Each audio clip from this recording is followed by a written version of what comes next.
Malgré les vents violents et la pluie aveuglante, l'équipage d'un avion de passagers tente d'atterrir. Put it down! Put it down!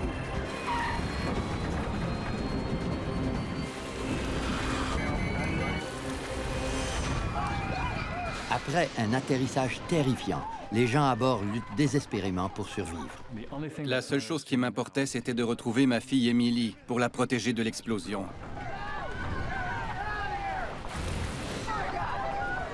On savait tous que bien des passagers avaient dû rester coincés dans l'avion.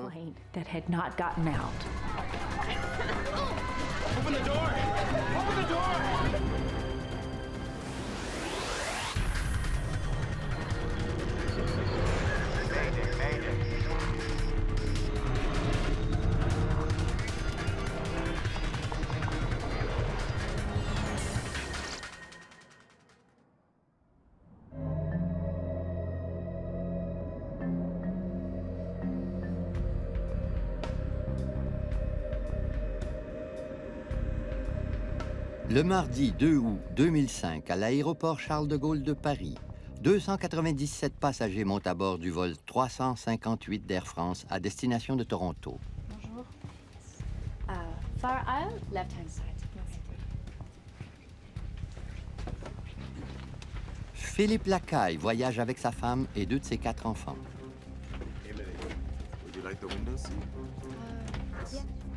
Mais la famille est reléguée à l'arrière de l'énorme avion à réaction, dans 2 rangées différentes. Nous avons été séparés d'Emily. Nous occupions 3 sièges adjacents dans la section centrale, mais elle était assise 2 rangées devant nous, dans la section droite, près de l'aile droite de l'avion.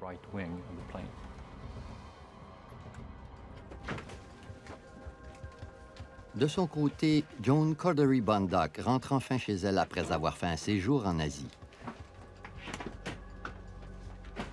J'avais changé mon itinéraire 2 jours avant le vol pour revenir de Bangkok à Paris et attraper un vol direct vers Toronto. Tandis que les passagers montent à bord, l'équipage technique s'installe dans le poste de pilotage de l'Airbus A340. Le commandant de bord, Alain Rosé, a 57 ans et il vole pour Air France depuis plus de 20 ans. Son copilote, Frédéric Nault, est âgé de 43 ans. Do you want to start, or should I? Why don't you fly first and then I'll take over for landing in Toronto. I check the weather. Aujourd'hui, les 2 hommes ont décidé que le commandant Rosé exécuterait le décollage de Charles de Gaulle, tandis que le copilote Nault effectuerait l'atterrissage à Toronto. Destination Toronto Pearson. Les membres de l'équipage technique se partagent souvent les opérations aériennes afin de permettre aux copilotes d'acquérir de l'expérience. L'avion utilisé par Air France est l'un des plus sécuritaires de l'aviation commerciale. Depuis leur mise en service en 1993, les Airbus de la série A340 ont obtenu une excellente cote de sécurité. Air France 358. Air France 358, runway 27 left. Cleared for takeoff. Cleared for takeoff. Air France 358. Have a good afternoon, gentlemen. Quelques minutes avant 14 heures, le vol 358 prend son envol au-dessus de Paris.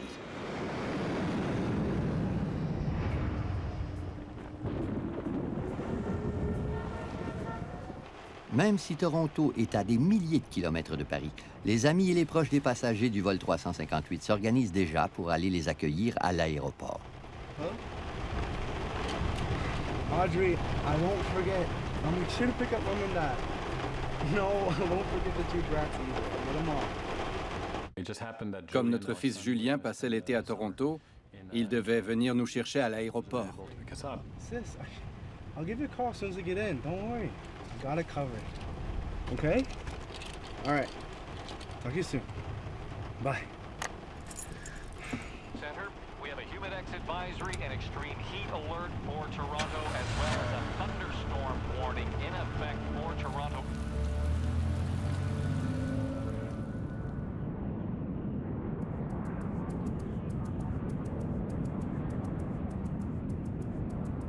D'ordinaire, un vol de Paris à Toronto dure environ 8 heures.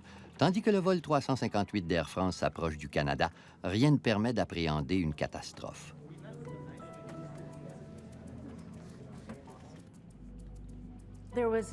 C'était une journée magnifique.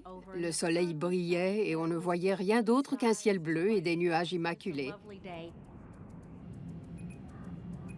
Malgré la présence du commandant Rosé et du copilote No, le pilote automatique effectue la plupart des manœuvres. Conformément au plan des deux hommes, Rosé a cédé le contrôle de l'avion à son collègue. We have a new weather report. Ils reçoivent régulièrement des bulletins météo en provenance de Toronto. Overcast and rainy with a chance of thunderstorms. Temperature in the low 20s.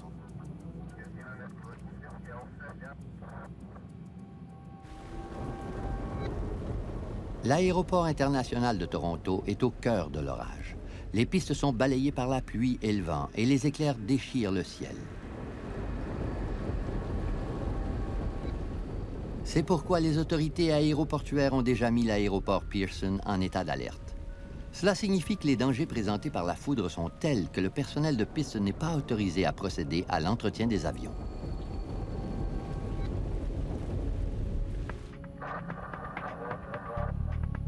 Dès son approche, le vol 358 d'Air France fait son entrée dans le circuit d'attente de l'aéroport. Il devra attendre la fin de l'orage. Air France 358, Roger on delay.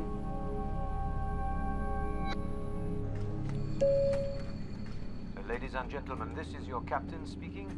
I'm sorry to inform you that there'll be a short delay. There's some weather conditions above Toronto, and we're just going to give it a couple of minutes to clear up.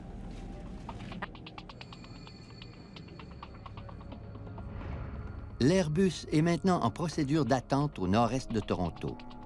Leur seule autre option serait d'atterrir à l'aéroport d'Ottawa à 300 km de distance. En ce moment, les réservoirs de l'avion contiennent environ 7500 kg d'essence, plus qu'il n'en faudrait pour voler jusque-là. Le détournement de près de 300 passagers vers Ottawa entraînerait des problèmes logistiques quasi insurmontables. Mais l'avion ne pourra pas tourner très longtemps autour de l'aéroport Pearson. Pour ne pas manquer d'essence, l'équipage devra rapidement prendre la direction d'Ottawa. Air France, Toronto arrival. Your hold is now canceled. You are cleared for a WASI 2 arrival. Maintain 5,000 feet. Air France 358, Roger on cancellation of hold. Cleared for WASI 2 arrival and maintain 5,000. Ce jour-là, le délai est de courte durée. Même si l'orage continue de gronder près de l'aéroport, l'Airbus reçoit son ordre d'atterrissage.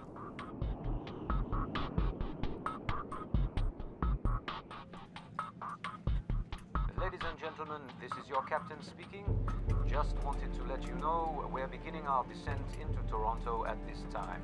We should be on the ground at about 4 p.m. local time. Quand on nous dit qu'on atterrira dans 45 minutes, on sait que ça risque d'être dans 1 heure ou 1 heure et demie. Mais cette fois, l'attente a duré 20 minutes à peine. Au bout de 20 minutes, le pilote nous a dit « Nous allons descendre, préparez-vous à atterrir ». Le copilote Frédéric No est au gouverne tandis que l'avion descend vers le sol malgré la tempête. Air France 358, reducing speed to 190 knots. Mais No n'a aucune idée de ce qui l'attend, car la tempête réserve une mauvaise surprise à tous les occupants du vol 358.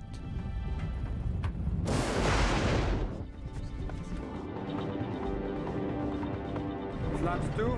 Flaps 2. F-speed. Gear down. Landing gear down. Spoilers armed. 4 green. Landing gear down. Spoilers armed. 4 green.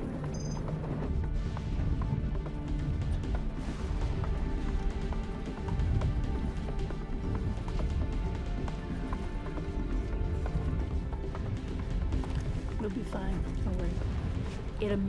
Le ciel est soudainement devenu très sombre. Les nuages étaient noirs et il y avait de la turbulence. À l'extérieur, le temps était nettement orageux. Mais en ce qui me concernait, ce n'était rien d'autre qu'un atterrissage sous la pluie. Bref, rien d'extraordinaire.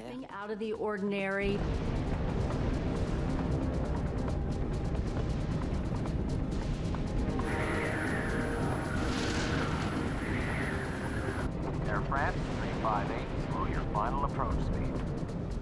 Le copilote Frédéric No a mis l'avion en position. Il est prêt à atterrir. Air France 358, Roger.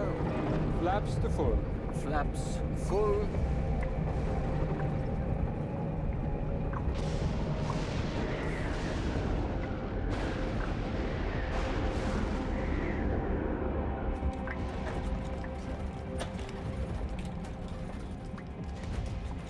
Le ciel s'assombrissait de plus en plus. À chaque seconde, des éclairs traversaient le ciel. On était au beau milieu de centaines d'éclairs.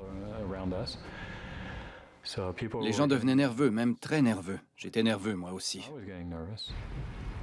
Deux autres avions viennent de se poser sur la piste maintenant réservée à l'atterrissage de l'Airbus. Air France 358, this is Toronto Tower. Toronto Tower, Air France 358, go ahead. You are cleared to land runway 24 left. Be advised, the preceding aircraft reports braking action is poor, and they estimate the surface winds near the runway as 290 degrees at 15 to 20 knots. Braking poor, 15 knots, gust to 20. Air France 358, thank you.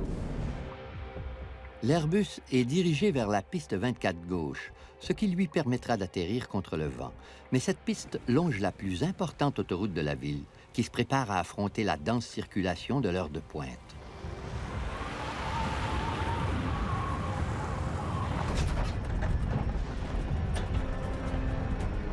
Malgré les vents imprévisibles et la piste détrempée, l'équipage se prépare à atterrir. Select auto brakes to medium. Medium is set. L'approche finale avant l'atterrissage a été infernale. Je sais que mon fils est devenu très nerveux, et je l'étais moi-même parce que notre fille Émilie était assise loin de nous.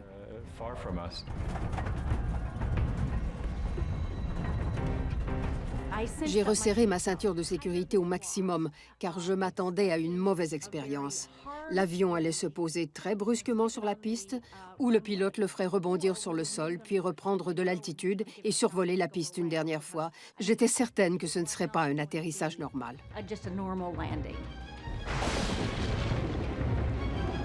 Landing, autopilot, auto thrust off. À 16h02, le vol 358 d'Air France vrombit au-dessus de la piste.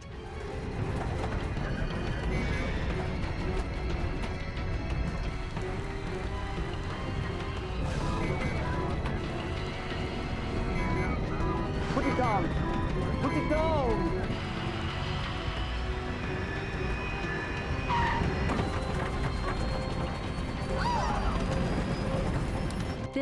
De mémoire, cet atterrissage demeure le plus intense et le plus rude de tous ceux que j'ai vécus.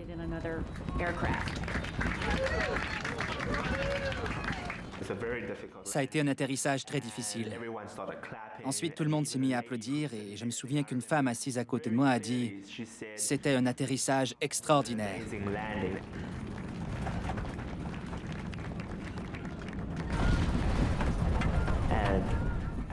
Elle avait à peine fini sa phrase quand la situation a tourné au désastre.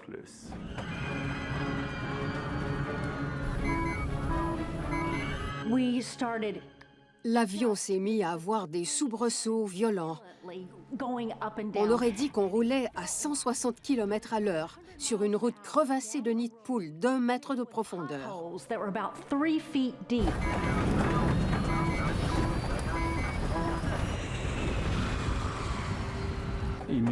On a tout de suite vu une espèce de rayonnement orange. Je n'oublierai jamais cette image. Ma fille était assise à quelques rangées devant nous, dans la section droite de l'avion. Elle a tourné la tête vers nous et nous a regardés, les yeux grands ouverts. Et tout son visage était entouré d'une espèce de halo, une auréole couleur de flamme. Puis, quelques instants après l'atterrissage, l'Airbus quitte la piste à une vitesse de 146 km/h.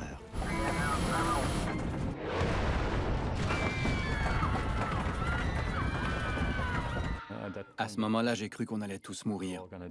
Qui aurait pu survivre à un tel accident? Je nous croyais perdus.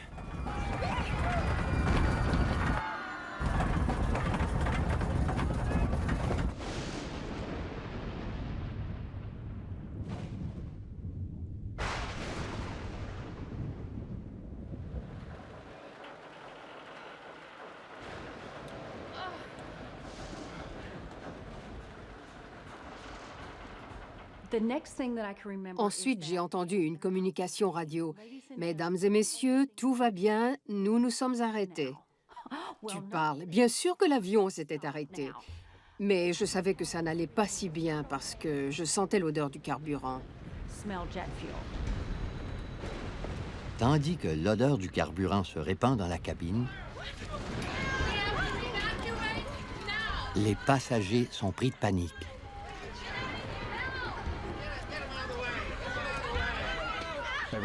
Tout le monde croyait que l'avion allait exploser. C'était évident. La fumée et les flammes envahissent rapidement l'avion et les passagers luttent désespérément pour survivre.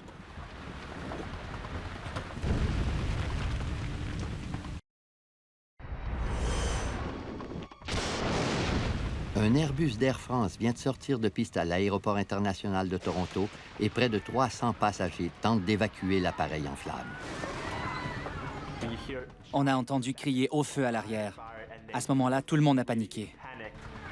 Ils disposent de quelques secondes pour sortir, sinon ils mourront tous. On sait que durant un incendie, l'air devient irrespirable en l'espace d'environ 2 minutes. La règle est d'essayer d'évacuer les gens en 90 secondes, ce qui leur laisse une certaine marge de sécurité. Les 297 passagers tentent désespérément de sortir.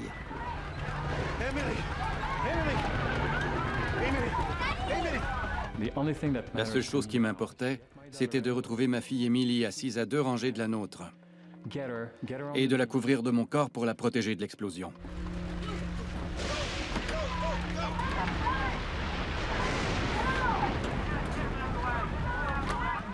J'ai voulu récupérer mon sac de voyage et mon ordinateur portatif. Puis je me suis dit, et si je mourais à cause de cet ordinateur? À ce moment-là, j'ai décidé de laisser tomber et de sortir. L'avion dispose de 8 sorties de secours, mais plusieurs secondes après l'écrasement, la plupart ne sont toujours pas ouvertes. Les gens grimpaient par-dessus les sièges. Ils se poussaient. Il n'y avait aucune entraide.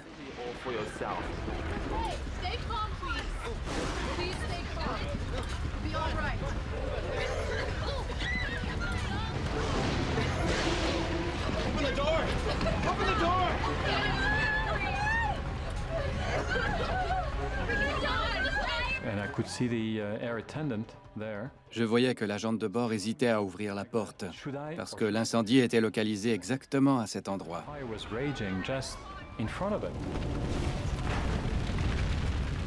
L'homme qui me précédait avait récupéré son sac de voyage qui le gênait, c'était évident.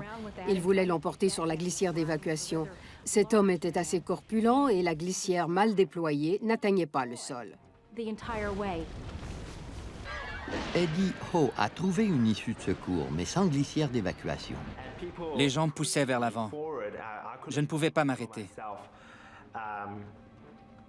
Je me disais, non, je ne veux pas sauter. Nous sommes à 5 mètres du sol. Dans le poste de pilotage, le commandant Rosé est gravement blessé. Son siège a été littéralement arraché par la force de l'impact. De précieuses secondes se sont déjà écoulées. Enfin, une agente de bord parvient à dégager l'issue de secours proche des lacailles. Malgré la fumée et les flammes qui jaillissent du moteur en feu, les passagers sortent de l'avion. J'ai poussé les enfants dehors. Ma femme est descendue par la glissière et je l'ai suivie. Arrivés en bas, nous avons évité les bouts de métal tordus et enjambé le sol labouré par la carcasse de l'avion avant de courir à travers les broussailles.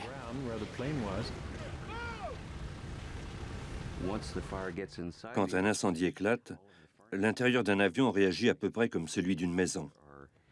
Il contient des meubles, donc des mousses et des matériaux qui s'enflamment et produisent des gaz toxiques.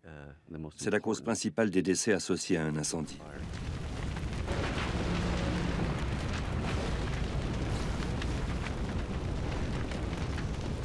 On n'avait pas le choix. Il fallait sauter. Alors j'ai fait une petite prière, j'ai fermé les yeux et j'ai sauté.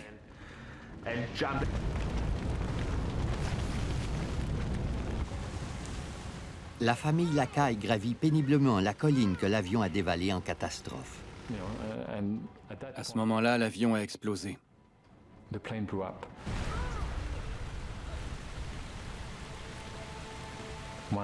fois, 2 fois, 3 fois. On pouvait entendre et même sentir la force des explosions quand elles se sont produites. Durant la première explosion, je me suis retourné. Je n'en croyais pas mes yeux. J'ai littéralement vu des bagages et d'autres objets catapultés dans les airs. Et je me suis dit, on aurait pu subir le même sort.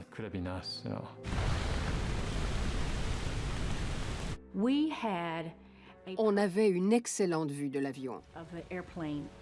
Je voyais de la fumée noire sortir de l'appareil et des flammes jaunes, oranges et rouges s'en échapper.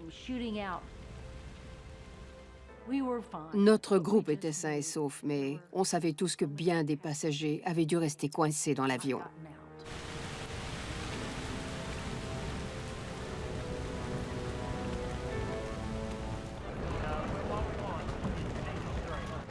Les passagers sont arrivés complètement trempés par la pluie. Leurs vêtements s'étaient couverts de boue durant l'escalade de la colline et plusieurs d'entre eux pleuraient en arrivant au sommet. Ils étaient bouleversés et se sont mis à la recherche d'autres passagers, des amis ou des proches qui étaient montés à bord en même temps qu'eux.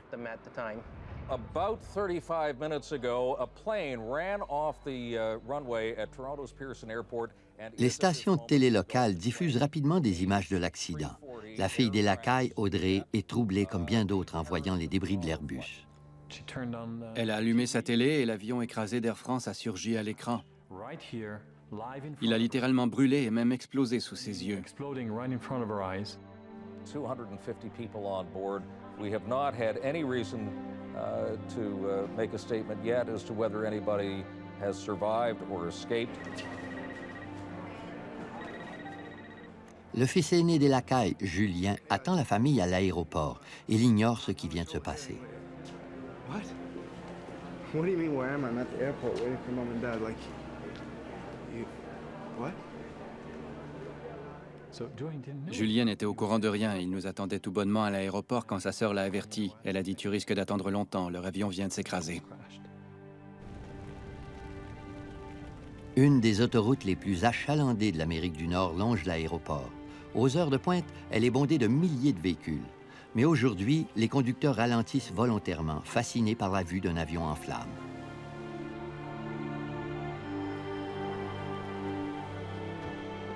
Hébétés et plutôt secoués, certains passagers se rendent jusqu'au bord de l'autoroute.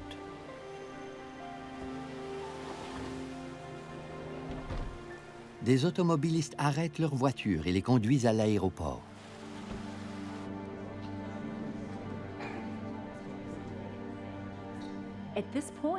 À ce moment-là, il y avait à peine 25 ou 30 personnes à l'aéroport. C'était impossible de ne pas se demander si nous étions les seuls survivants.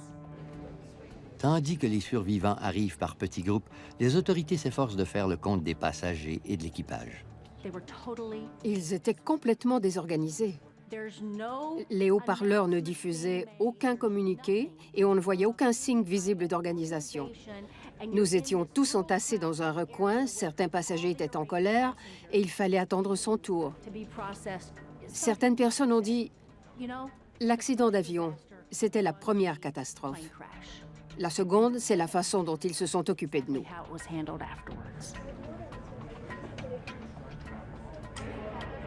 Désespérées, les familles des passagers attendent des nouvelles de leurs proches.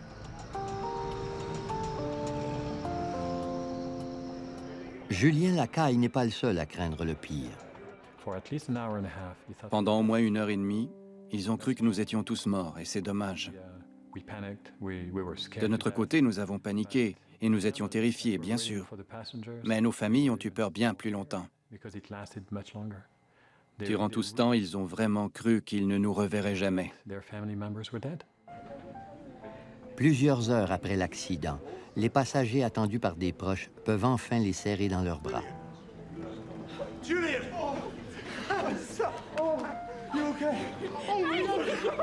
You're okay. Quand on a retrouvé Julien, il était 23 heures.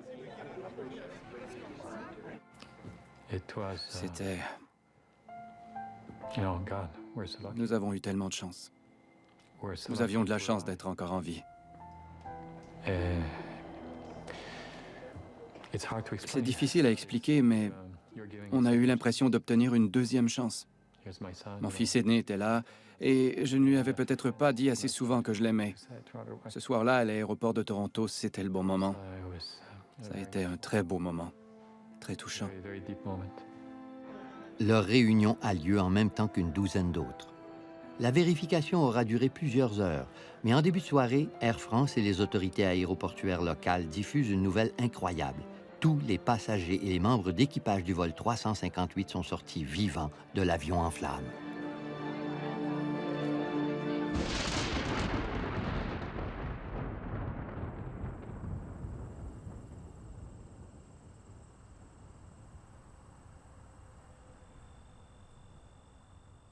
Le lendemain, il ne reste plus que de la fumée et des restes carbonisés sur le site de l'accident. L'Airbus A340 est un appareil sophistiqué à la fine pointe de la technologie et doté d'une cote de sécurité impressionnante. Que s'est-il donc passé?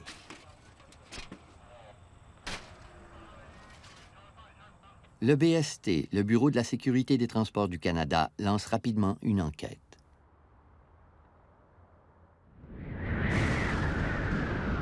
Landing, autopilot, auto thrust off. Tout l'après-midi, l'aéroport a été aux prises avec des éclairs incessants et une pluie torrentielle. Le mauvais temps pourrait-il avoir provoqué le désastre? Put it down! Put it down!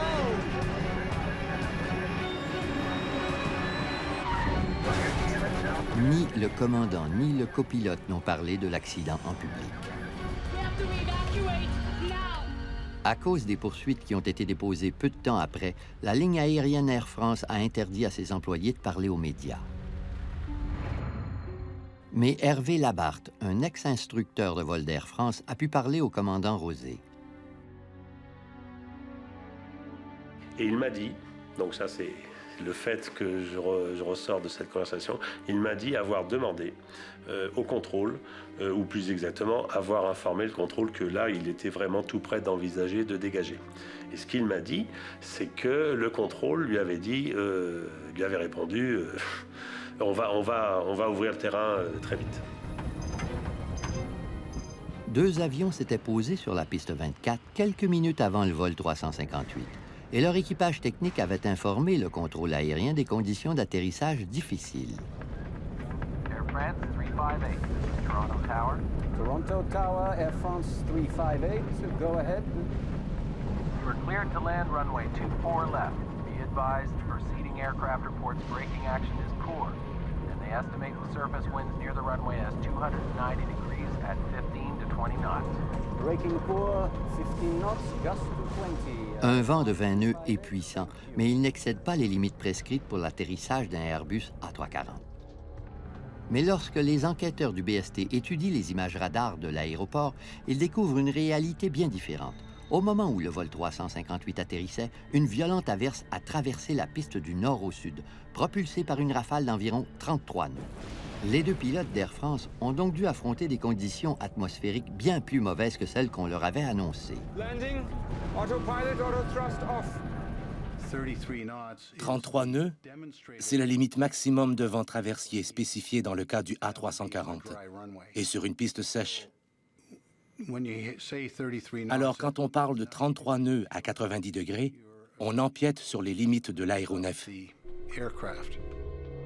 Et en examinant les plans de l'aéroport, les enquêteurs font une autre découverte. Ce jour-là, des problèmes d'entretien et l'orage lui-même ont contraint les contrôleurs aériens à utiliser la piste 24 gauche pour plusieurs atterrissages. Or, c'est la piste la plus courte de l'aéroport. Aveuglés par la pluie et propulsés par des vents imprévus, dirigés vers la plus courte piste, les pilotes du vol 358 étaient en fort mauvaise posture. Depuis 4 heures en vol, ils savaient qu'il y avait des orages terribles, alerte rouge, etc. C'est ce qui, pour moi, pose le plus de problèmes parce que... Est-ce qu'ils étaient fatigués? Est-ce qu'il y avait un peu de laisser aller de la routine? Mais en tout cas, c'est clair qu'ils n'ont pas mesuré le danger. Il est évident que l'équipage technique n'a pas perçu de danger dans les informations qu'on lui communiquait. Il a donc tenté d'atterrir. Un atterrissage dans ces conditions était certes risqué, mais parfaitement réalisable. Les enquêteurs ne comprennent toujours pas pourquoi l'avion a quitté la piste. Au mois d'août 2005, durant un violent orage, un Airbus d'Air France quitte inexplicablement la piste d'un aéroport de Toronto. Pour éclaircir le mystère, les enquêteurs étudient les archives de l'aviation commerciale. En 1999, un accident quasi identique a eu lieu à Little Rock, dans l'État de l'Arkansas. Sous la menace des éléments, l'équipage d'un avion à réaction d'American Airlines est parvenu à poser l'appareil, qui a dérapé hors de la piste quelques instants plus tard. 11 personnes sont mortes ce jour-là. Greg Feit faisait partie de l'équipe d'enquête. Je me suis immédiatement souvenu du premier écrasement. Dès qu'on a diffusé des informations à propos de l'accident d'Air France, j'ai trouvé qu'il ressemblait étrangement à celui d'American Airlines. Dans l'affaire de Little Rock, Greg Feit avait découvert qu'une erreur de l'équipage technique avait significativement augmenté les risques d'accident. Les pilotes n'avaient pas suivi la liste de vérification. Ils n'avaient pas armé les déporteurs sol, dont le rôle est de réduire l'effet de portance des ailes et de poser lourdement l'aéronef sur les roues principales afin de maximiser l'efficacité des freins. Les déporteurs sol ne sont qu'un des outils utilisés par les pilotes pour freiner leur énorme avion. Des inverseurs de poussée détournent la puissance des moteurs vers l'avant pendant l'atterrissage et des freins sophistiqués contribuent au ralentissement des réacteurs. Afin d'éliminer toute possibilité de défaillance mécanique, les enquêteurs vont vérifier les 3 systèmes de freinage de l'Airbus d'Air France. L'un d'eux a été détruit par l'incendie, mais les 2 autres sont toujours en état de fonctionnement.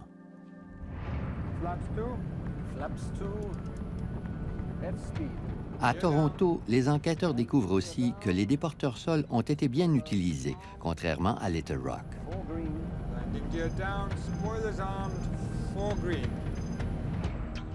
De plus, un examen des moteurs révèle que les inverseurs de poussée étaient déployés. Aucune erreur technique n'a été découverte. Mais avant la fin de l'enquête, un journal français publie une nouvelle fracassante.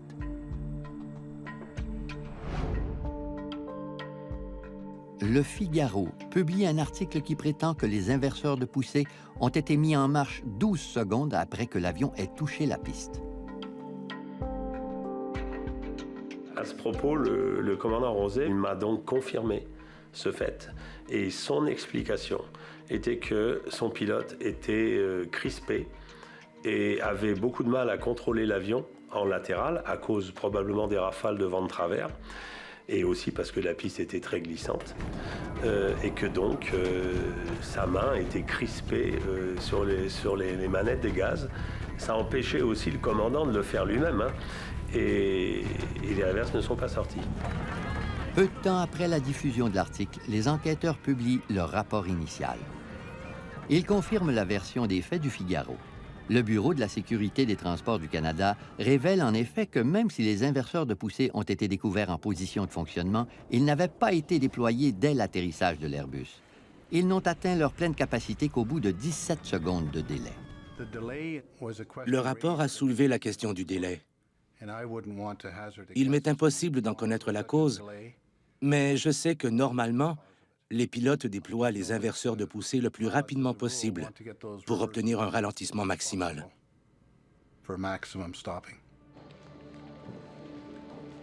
Les enquêteurs révèlent d'autres faits troublants sur les dernières secondes du vol 358 d'Air France.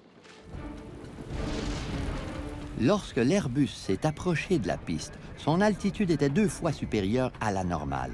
Et lorsqu'il a touché le sol pour la première fois, il était déjà au milieu de la piste. En régime de tempête, l'avion n'avait tout simplement pas le temps de s'arrêter. Lorsqu'un pilote découvre que son avion atterrit à mi-piste, il doit prendre une décision. Il peut rester au sol et tenter de rétablir une mauvaise situation, ou il peut annuler l'atterrissage, remettre les moteurs, soulever l'avion et faire un cercle pour reprendre son approche et amorcer un second atterrissage. Mais les décisions sont prises conjointement dans un poste de pilotage, car le commandant de bord et son copilote forment une équipe. Si le commandant voit que l'atterrissage va mal se terminer, il doit remettre les gaz. Il doit faire cette procédure d'atterrissage interrompue. C'est une obligation. Et bien entendu, si le copilote de lui-même le voit, c'est à lui de le faire en premier. Hein. Mais le commandant de bord a cette responsabilité d'intervenir pour ne pas laisser se dérouler un atterrissage trop long, ça c'est clair. Lorsque l'Airbus s'est approché du sol, il ne lui restait que 1500 mètres de piste. Et lorsqu'il s'est posé, de longues secondes se sont écoulées avant que les inverseurs de poussée ne se mettent en marche. Est-ce que l'action des réverses immédiates aurait fait une différence? Oui, bien entendu dans le cas général, puisque l'efficacité des réverses est à son maximum à grande vitesse, c'est-à-dire tout de suite à l'atterrissage. Et c'est tout l'intérêt des réverses, on peut résumer en parlant de freinage aérodynamique. L'autre problème, c'est que l'avion a touché des roues à mi-piste. Et que, réverse ou pas, à mi-piste, c'était déjà trop tard, comme l'a souligné le directeur de l'enquête. Cela dit, s'il avait actionné malgré tout les réverses immédiatement, il serait sorti moins et moins vite. Durant une violente tempête, la marge d'erreur des pilotes est pratiquement inexistante. Au cours de cet après-midi orageux, des vents imprévus, un long atterrissage et une piste trop courte ont mis plus de 300 vies en danger à bord de l'Airbus A340. Et l'industrie de l'aviation est inquiète. Ce vol s'est peut-être bien terminé, mais les dépassements de piste surviennent avec une régularité alarmante aux 4 coins du globe. Et les consignes de sécurité qui pourraient y mettre fin ne sont pas encore en vigueur.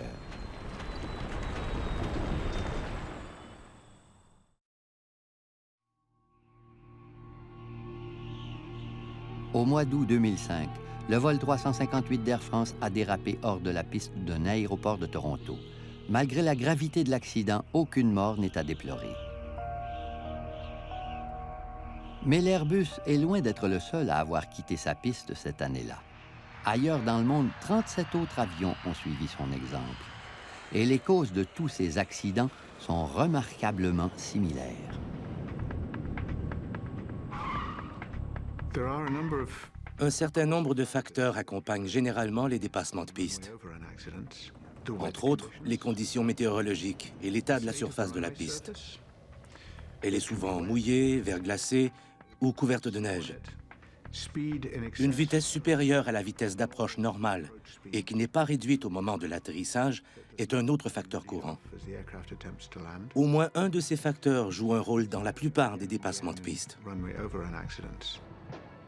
Certains dépassements de piste ont une issue fatale. À Chicago, un avion de Southwest Airlines a quitté la piste plusieurs mois après la tragédie d'Air France, tuant un enfant assis à bord d'une voiture qui roulait sur l'autoroute voisine de l'aéroport.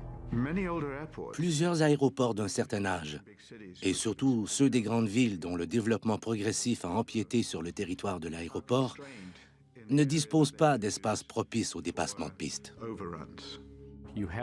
Il ne faut pas oublier que la contamination d'une piste par la neige, la glace ou l'eau stagnante réduit automatiquement la capacité de freinage d'un avion.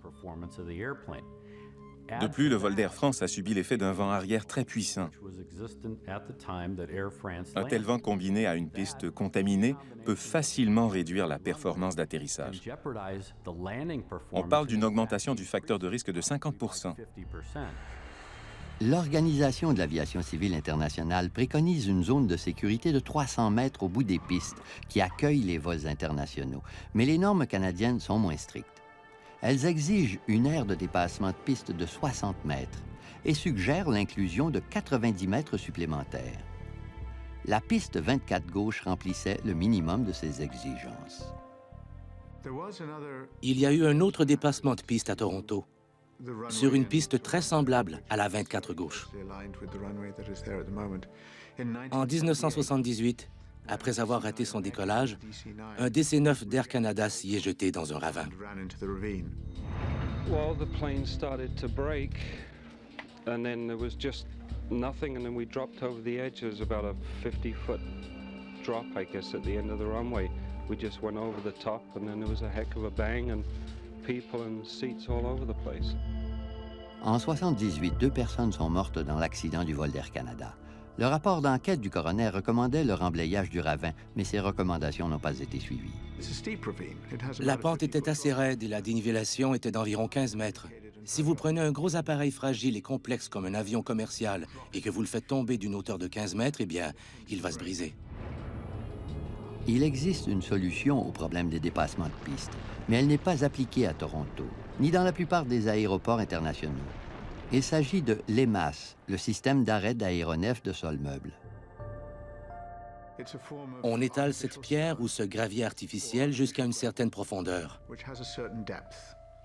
Ceux qui ont déjà roulé en vélo dans une carrière de gravier savent qu'il s'arrête très rapidement et qu'il est à peu près impossible de pédaler hors du gravier. C'est le même principe pour les avions. Aux États-Unis, plusieurs aéroports utilisent le système, contrairement à la plupart des aéroports internationaux. C'est beaucoup plus efficace qu'un frein à friction. Quant aux inverseurs de poussée et aux déporteurs sol, il n'y a aucune comparaison. Mais tous ces systèmes d'arrêt, s'ils sont correctement utilisés, peuvent immobiliser un gros avion, quel que soit l'état de la piste, et sur une courte distance.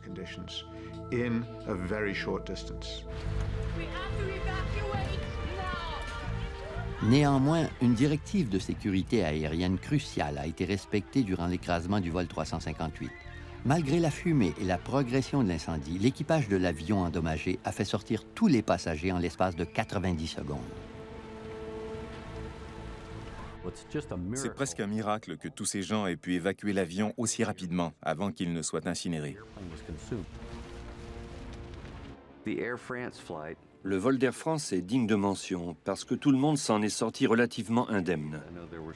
Des gens ont été blessés, oui, mais ils ont réussi à sortir de l'avion. Je crois que c'était une très bonne évacuation compte tenu des circonstances. Le commandant de bord, Alain Rosé, ne volera sans doute plus jamais pour Air France. Ses blessures ont exigé une physiothérapie intensive et au moment de l'accident, il était à moins de 3 ans de la retraite. Le commandant Rosé, il revivait tous les matins les flammes, le bruit, sa blessure, et il était très triste de terminer sa carrière comme ça en ayant cassé un avion. C'est affreux pour un pilote, affreux. Le copilote Frédéric Nault a écopé d'une suspension de 3 mois après l'accident, mais au début de l'an 2006, il est remonté dans le cockpit d'un avion d'Air France. Certains rapports déclarent qu'après avoir aidé le commandant Rosé à s'échapper, il a été la dernière personne à sortir de l'avion. Tout comme l'équipage, les passagers subissent encore les répercussions de l'écrasement. Pendant un certain temps, j'ai fait des cauchemars toutes les nuits et des images me revenaient durant la journée. Je ne pouvais pas dormir ni manger. Et je me posais toujours la même question.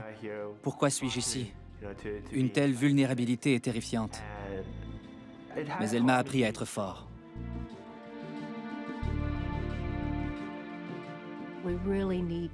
Ça m'a appris qu'il faut vraiment prendre les directives de sécurité et d'évacuation au sérieux. Elles peuvent nous être utiles à n'importe quel moment. Le vol était parfait, rien ne nous faisait croire qu'il se terminerait ainsi. Ces choses-là se passent en un clin d'œil. Je remercie le ciel d'être encore ici pour en parler.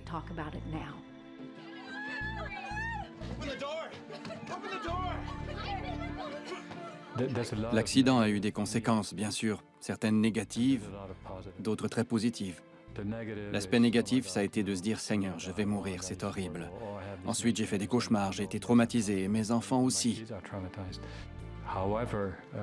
Mais il ne faut pas oublier l'aspect positif. Je suis encore en vie. On m'a donné une deuxième chance. Ma femme, mes enfants et moi, nous avons tous ressenti le même effet positif après l'accident. Il faut donner aux autres.